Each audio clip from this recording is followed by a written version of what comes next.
The stars above Glacia shimmered like frozen dust, distant and cold, watching silently over a battlefield that hadn't yet earned its name. High in orbit, the Galactic Council's command vessel drifted like a steel leviathan, patient and confident, its observation decks gleaming with polished indifference. Below, the ice moon awaited conquest, another unremarkable sphere to be subdued, another checkmark in a galaxy full of compliance. Inside the vessel's command chamber, a dozen counselors watched data scroll across a translucent wall, their expressions a mixture of amusement and boredom. Charts projected troop movement, thermal sweeps, and terrain overlays. Redacted reports from rebel positions blinked like dying stars. No urgency, no real concern. Strategist Vectal paced before them, arms clasped behind his back, his elongated frame draped in the ceremonial folds of command. His voice was even, slow, as if reciting from a script already written. Human mercenaries embedded within the rebellion are poorly equipped, lacking neural sync capability and standardized tactical doctrine. Primitive weaponry, ballistic in nature. Analog even. A ripple of derisive chuckles swept the room. The recalled delegate shook his scaled head. A species still using powder and metal to kill. Charming.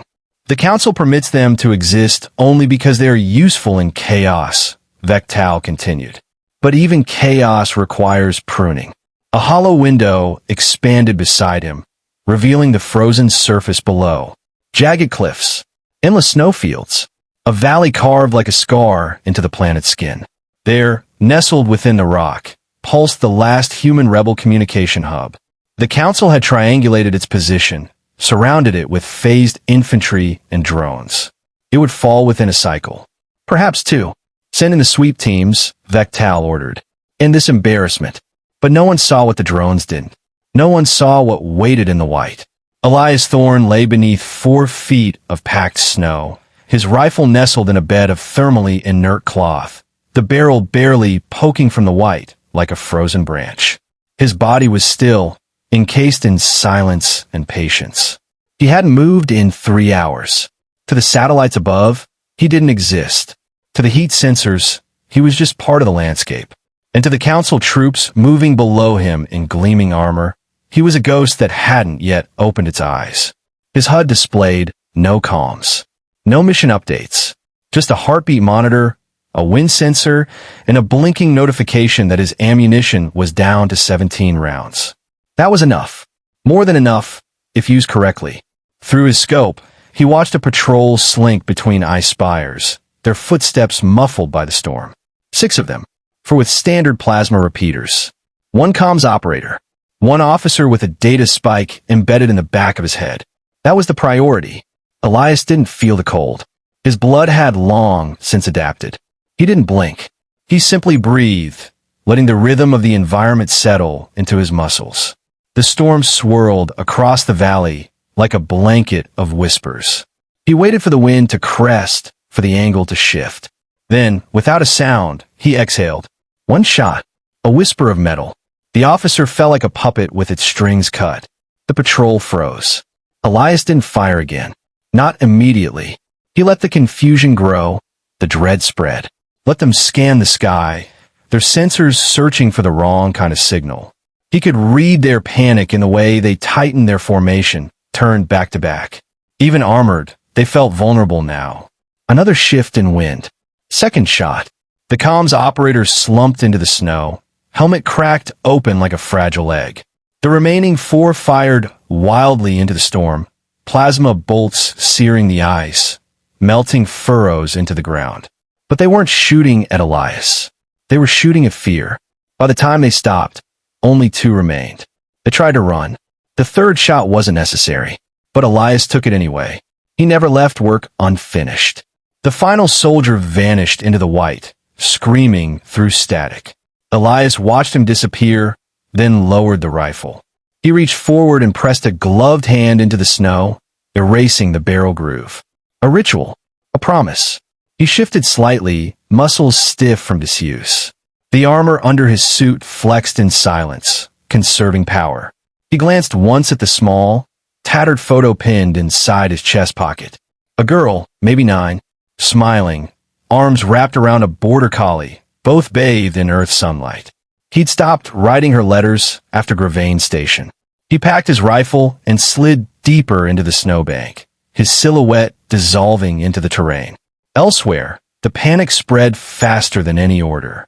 The remaining soldier's transmission had been picked up by one of the forward relays. Mostly static, broken phrases, but one word repeated clearly in the noise. Sniper. Strategist Vectal reviewed the playback with a frown. He gestured for the feed to loop again, analyzing the timestamps, the impact angles. How many projectiles? He demanded. 3 confirmed. Possibly 4, came the reply. From unknown location. No visible muzzle flash.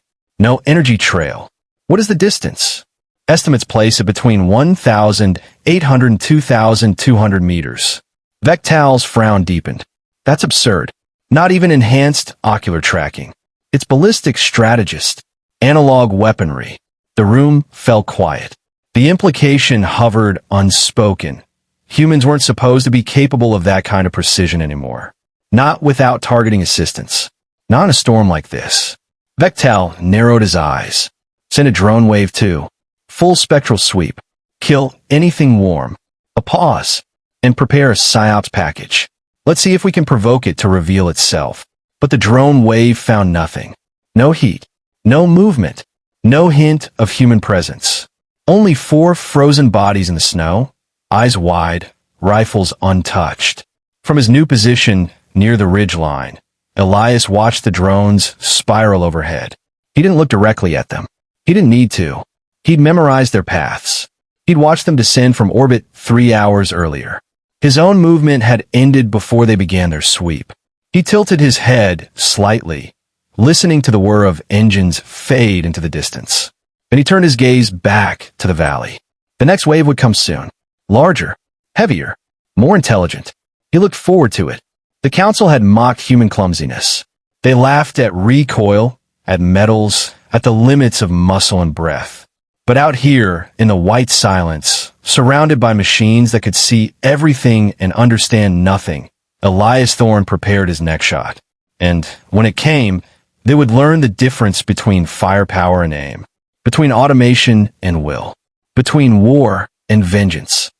The snowstorm intensified, blanketing the ridgelines in a suffocating white that swallowed sound and light alike. Visibility dropped to a few meters. A natural defense for most, an inconvenience for Elias Thorne. He welcomed it. The worse the weather, the tighter the noose. Through his scope, he tracked the flicker of movement, a faint glow under alien armor, dimmed now to avoid drawing fire. They were adapting inch by inch. That made them interesting. Not dangerous, not yet, but no longer entirely stupid. These weren't rookies anymore. The last 2 patrols hadn't bunched up. They had kept low, spread out, used terrain, but the flaw was always the same. They thought in lines. Tactically neat. Efficient. They'd never learned the messiness of real death. In every movement they made, Elias could see a doctrine, centralized thought. Predictable. He blinked slowly, eyelids sticky with cold. He'd been prone for nearly 9 hours. The cold bit at the edge of his thermoregulation gel, but he didn't move. Not yet. One of the shapes moved toward the bluff below him. Another took overwatch behind a glassy boulder, rifle raised. Elias didn't flinch. He memorized their positions with a glance. Patterns emerged. The Overwatch officer took a wider angle, then rescanned the bluff. Their commander, then. That was the shot. He didn't take it. Not yet. He waited, letting the data settle in his mind like sediment in still water. The alien commander was scanning for heat, checking for false cover. They expected to catch movement, life, some telltale signal. But there was none. Just snow, rocks, and him, buried within both. A shift in the wind teased the edge of his hood, carrying with it the sharp ozone scent of plasma. A new variable. Overhead, a small, needle-thin recon drone passed again, sweeping slow and silent, leaving behind the echo of an electromagnetic pulse. Elias had seen them earlier through his own thermal-resistant optics, thin, insectal machines, barely visible to the naked eye. designed for surgical strikes. No longer probing for signals, now sniffing for intent. Someone up high was starting to understand this wasn't about weapons or hardware. It was about one man. They wouldn't find a signal. He disabled every outbound transmitter on his own gear before the mission. His rifle, his HUD, even the failsafe in his neural sync chip. Nothing connected. Nothing broadcast. Elias was alone by design. Still watching, still waiting, his thoughts drifted to the mission briefing, the one they barely trusted him with. An insurgency, they called it. Rebellion in the outer colonies. Not worth full planetary deployment. Not worth AI command. A cleanup job. Human contractors embedded with rebels. Disposable. Contain and silence. Nothing more. But someone had underestimated the level of resistance. Worse, they'd forgotten who the humans had sent to advise the rebels. He'd volunteered. Not for the credits. Not for duty. Because of what happened at Gravane Station. Elias shifted his grip slightly, the leather tightening over his frozen knuckles. Gravane had been clean. No survivors. An orbital test weapon dropped from low orbit. Civilian station. Women. Kids. Human signatures flagged as insurrection adjacent. An efficient erasure. He'd watched the feed, buried in a debriefing room while council officers discussed yield metrics like stock reports. One of them had even chuckled. He had left that room with nothing but a pack and a rifle. Now, high above, that same council sent waves of their best to silence a ghost they didn't understand. Elias adjusted the elevation knob on his scope by one tick. The alien commander below knelt again, scanning the bluff for any unnatural heat absorption in the snow. Elias fired. The bullet punched through air and wind with surgical calm, striking just beneath the helmet's venting panel. The commander dropped without a sound. The remaining squad did not panic. A mark of their training. They fell into cover, synchronized as one, their rifles sweeping the ridge. But it didn't matter. They still didn't know where he was. He was already shifting position, body dragging silently through the snow as he realigned to his next field of fire. Each movement was deliberate. Every handful of seconds spent repositioning was worth hours of confusion for his enemies. The council had called him a mistake. A relic. They weren't wrong. But relics were made to last. A flicker of static buzzed in his ear. Elias froze. No comms. No live signal. But the implant still hummed. Something piggybacking on the old Earth channels. A voice cracked through. Thorn. Confirm status. His blood chilled, not from the cold. That voice hadn't spoken in months. Colonel Marin. Last he heard, she'd been reassigned to Deep Intel, far from Glacia 4. He hesitated. He couldn't reply. Wouldn't. The line was too open, too exposed. If he could hear it, so could someone else. The implant pulsed again. A static burst, followed by numbers. Grid coordinates. He squinted. The numbers led to a drop site, a weapons cache buried by earlier Earth operatives. Long dormant. Long forgotten. Why now? He needed options. Ammunition was low. The storm would shift within 12 hours, bringing clear skies and exposing his positions. Risky. But if he moved now, during the heart of the blizzard, he might make it before the drones recalibrated. Decision made, he slid backward, belly flat, rifle cradled like a lifeline. Each movement was ghostly, controlled. It would take hours. But time was still on his side. He had built the battlefield. They were just walking through it. Far above, in the orbiting council dreadnought, strategist Vectel leaned over the shoulder of a drone operator. He watched as another patrol's vitals flatlined. Commander gone. No flare, no report. He exhaled through clenched mandibles. Patterns, he muttered. Still too clean. Still too human. He turned to the war analyst beside him. Deploy a neural snare team. Let them think we're hunting him. Instead, we make him come to us. But strategist, the sniper, shows no retrieval pattern. He has no fallback behavior. He's not extractable. Vectal narrowed all four eyes. Everything bleeds, eventually. Back in the storm, Elias reached the first ridge and spotted the faint glint of metal under snow. The cache. He cleared the snow with a gloved hand, exposing the seal. Inside, a new suppressor thermal baffled rounds, and a small, black device with a flickering red light. Tracker. He stared at it. His instinct screamed. Too perfect. Too soon. He took the gear, left the tracker. In the storm behind him, unseen by optics, something followed his footprints, hovering, calculating.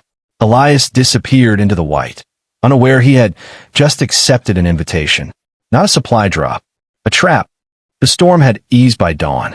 The sky, once thick with swirling snow and gray mist, now stretched wide and open above the jagged ridgelines of Glacia 4. Shafts of pale light pierced the canopy of cloud, casting cold, fractured beams across the landscape. For most, it was a moment of clarity. For Elias Thorne, it was danger incarnate. He lay nestled in the shadow of a broken glacial shelf, his breath slow, invisible. The cache had been useful. New rounds, fresh suppressor, a backup optic. But its convenience had unsettled him. Too clean, too timely. And the tracker had confirmed it. Somebody knew exactly where he was expected to be. Now he waited, not for a target, but for the counterstroke. They would come. Not another patrol. No more uniformed foot soldiers following preloaded routes. This time, it would be specialists. The kind bred for subtlety. Not brute force, but entrapment. He adjusted his scope. Down in the valley, across 100 meters of exposed frost and wind-raked ice, something shimmered. Almost imperceptible, just a ripple. A bend in light. A shape moving without a shadow. Cloaked units. Not many. 4, maybe 5. Spaced wide. Low to the ground. Thermal dampeners active. Elias exhaled, shifted the barrel of his rifle just slightly, and watched the lead shimmer slow to a stop near a rocky outcrop. That would be the controller. The one directing the others. The one he needed to eliminate. He didn't fire. Not yet. Let them come closer. Let them believe the trap was working. Let them overextend. He tapped into the cache box's redundant circuit, reconnected it briefly, and triggered a beacon ping, short, silent, just strong enough to mimic a low-power human distress pulse. Then he cut the signal and waited. The shimmered shapes moved. As he expected. To them, it looked like a wounded sniper was signaling for extraction. A desperate flare of human instinct, seeking help, seeking rescue. They didn't understand Elias. 2 of the cloaked units converged toward the beacon's source. One remained on overwatch, unseen, but Elias felt its presence, a faint distortion in the wind and light near the broken ridge. He focused on it, traced its outline, let his breath settle. One shot. The shimmer collapsed instantly, the cloaking tech failing with a flicker and a hiss. A lean alien body tumbled down the slope, dead before it hit the ice. The others froze. He didn't wait. He cycled the bolt, recalibrated elevation, and dropped the next closest target before they could scatter. That one twitched in a dance of agony, then lay still. They finally broke. Too late. Elias rolled from his position, disappeared behind a slanted ridge, and re-emerged 50 meters away. He knew the angles, the dead zones in their vision. These weren't creatures of instinct. They were trained to follow cues, and he'd stripped those cues away one by one. By the time the third operative tried to flank him, Elias was already watching him through a secondary scope mounted beneath a cairn of frozen stone. He waited for the alien to pause, to raise his scanner. Then he fired. 3 dead. 1 left. The controller vanished from sight. No shimmer now. Total withdrawal. Smart. Elias lowered his rifle and scanned the sky. Something wasn't right. This hadn't been the strike. It had been a probe, which meant the real attack was still coming. A distant hum drifted through the cold air. He turned. In the far distance, past the cracked ice plains, a faint glint caught the early light. A descending shape, sleek and black, fanning out wide legs as it landed. Not a troop transport. A command relay tower. Mobile. They were bringing in field command. Right onto the battlefield. That was arrogance. Or desperation. Either way, it was his opening. He packed quickly. Stripped everything he didn't need. Emergency rations, backup comms, sidearm. All left behind. He took only the rifle, the high-grain round from the cache, and a single locator tag, dead, inert but useful for distraction. He moved low and fast, slipping between crevices, crawling beneath overhangs. He didn't run. He flowed, like shadow wrapped in frost. Each movement calculated. No wasted energy. It took 3 hours to close the distance. The mobile relay tower had parked atop a flat shelf overlooking the valley, ringed with energy beacons and guarded by another cloaked perimeter. Not stealth units this time, heavy guards. Bulky, slow, armored like walking bunkers. They weren't his concern. He had eyes only for the tower. He watched through his scope as a figure disembarked from the structure's lower deck. Tall, for arms, metallic veins running down the length of its back. Vectal, the strategist himself. Elias blinked once. He hadn't expected that. Council Command rarely risked direct field exposure. But now here he was, surveying the wreckage of his failed ambush. That made him vulnerable. Not physically. He was likely wrapped in more defense fields than an entire dropship. But psychologically, Vectal had come to prove control. Authority. To kill the human ghost himself. Elias settled in. Checked the wind. Measured the sun's angle. At this range, 3.8 kilometers, even a light breeze could shift a shot by inches. But he'd accounted for worse. He adjusted scope elevation, calculated the Coriolis drift. He could feel the shot in his bones. The bullet didn't just travel forward. It curved, dipped, spun. The math danced behind his eyes like poetry. Vectal stepped forward and gestured toward the horizon, likely speaking to an underling, pointing to Elias' last known position. A final display of confidence. Elias squeezed.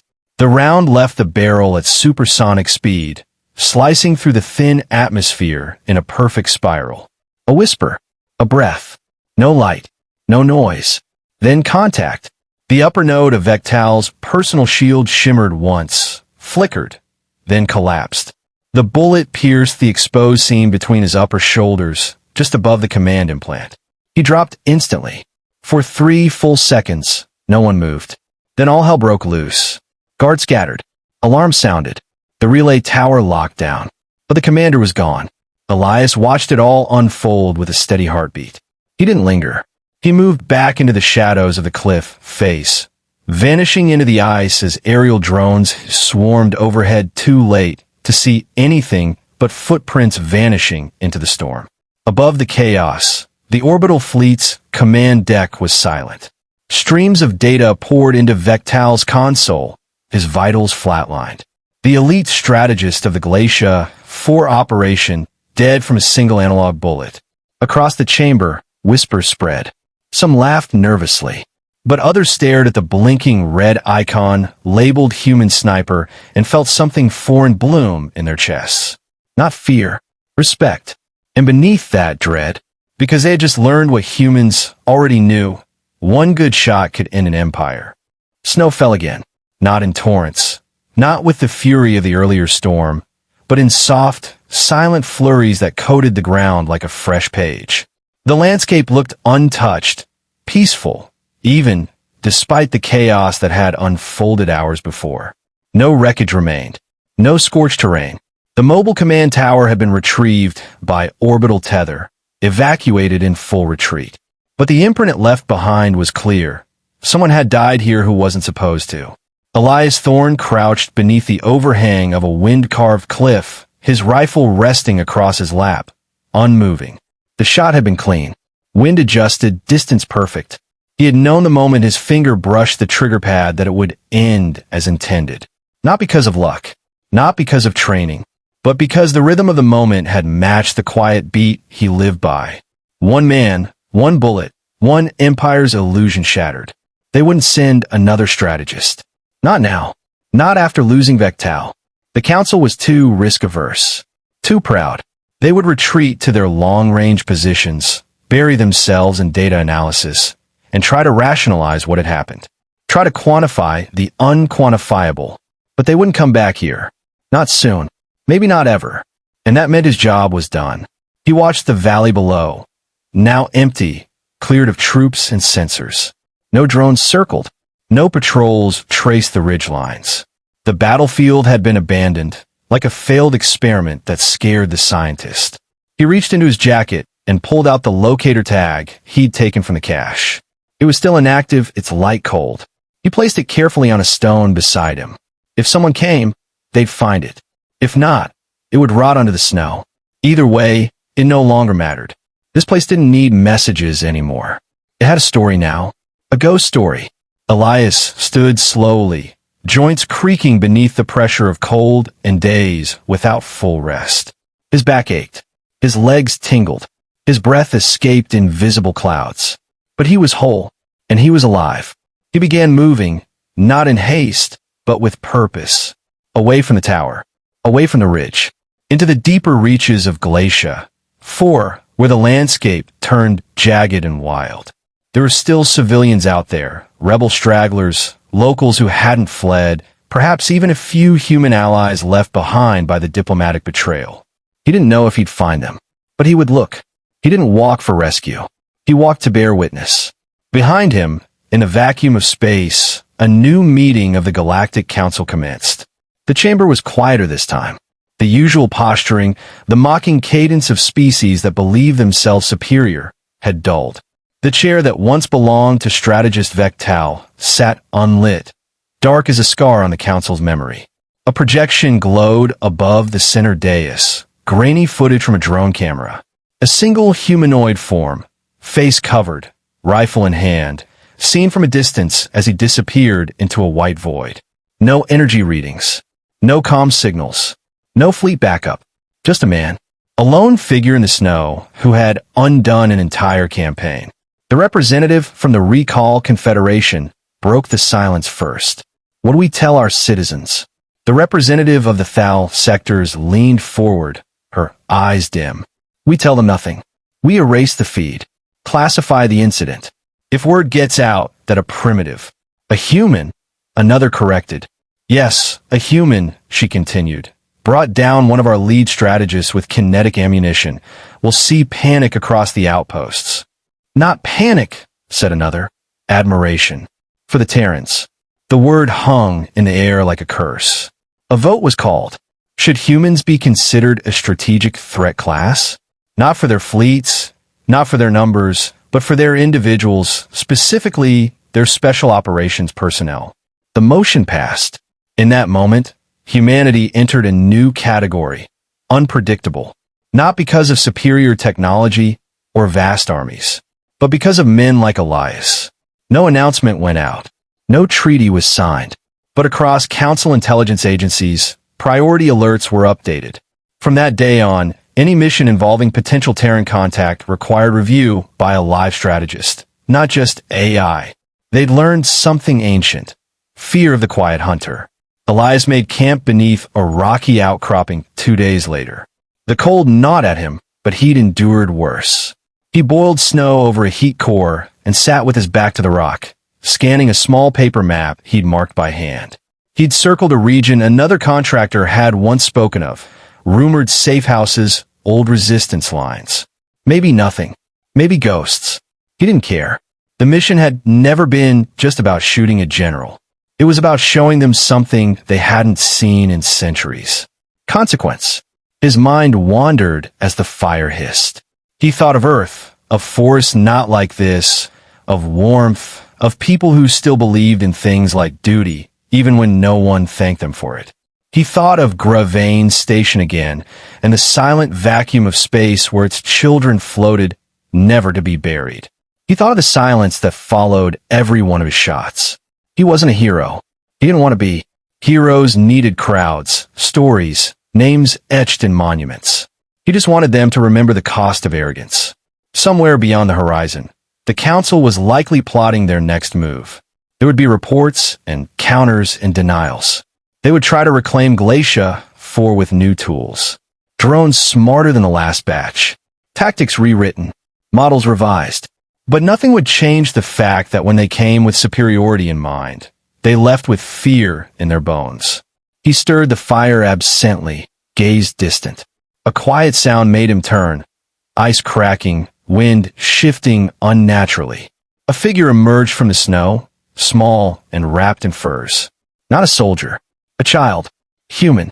Behind her, more figures approached, cautious, gaunt. eyes wary but alive. Survivors. Locals. Maybe even some of the rebels he'd once briefed. He didn't reach for his weapon. He just nodded. They gathered silently around the fire, unsure what to say, unsure if they were truly safe. One of them, an older woman with lines like roots in her face, finally spoke. "Was it you?" He didn't answer. She nodded anyway. That night, they sat in a circle, sharing warmth and silence. The snow fell lightly, like forgiveness. High above, beyond sight or sound, a new generation of council operatives trained with urgency. They studied wind, ballistics, silence. They replayed the shot that killed Vectal in simulation after simulation, trying to understand how it had happened. But they never got it quite right. What they couldn't replicate was the man behind the scope. Elias didn't know any of that. He didn't need to. He had already moved on, his shadow stretching behind him in the snow. Not clumsy, not primitive, just human. And now they knew what that meant.